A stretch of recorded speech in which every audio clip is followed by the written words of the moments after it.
Kind of tricky. Here's what I give. We've got a 12-volt battery. So let's draw our structure here. We got two currents, or two situations. And we've got here...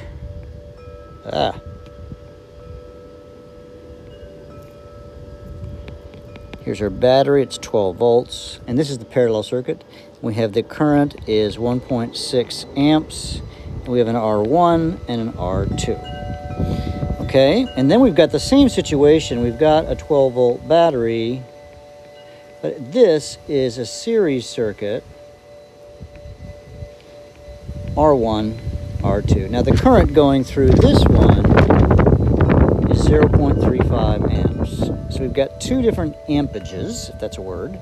And so first thing I want to do is I can find what the total resistance is in each situation. So I can just say V equals IR for the parallel circuit. So I can 12 equals I time, or I, hold on, equals 1.6 times R total. And then when I solve for that, I get R total to be 7.5 ohms. That's the total ohms. Now remember, R1 and R2 are not the same number. That's what I struggled with. On this one, it's going to be V equals IR and our total, and so we know 12 equals 0.35 times R total. And then here I get the total resistance to be 34.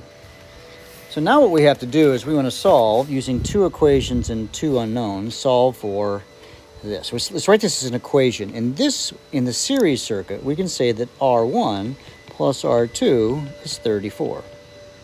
In this one, we can say 1 over R1 plus 1 over R2 equals 1 over 7.5.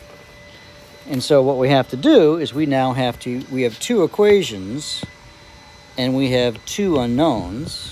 And to be honest with you, is I plug this into Desmos, because this is not fun math, by the way, because of this inverse business, and X and Y. I called this X and I called this Y. I plugged this into Desmos and I just said 1 over X plus 1 over Y equals 1 over 7.5. That's one equation. And I said X plus Y is 34. And I got a graph that looks something like, what did it look like? It looked like I had a line for one of the graphs, and then I had a curve that looked like this. And then when I plotted the points, I had a point here and a point here, and they were the exact same two numbers depending on which was X and which was Y. And that's how I solved the problem.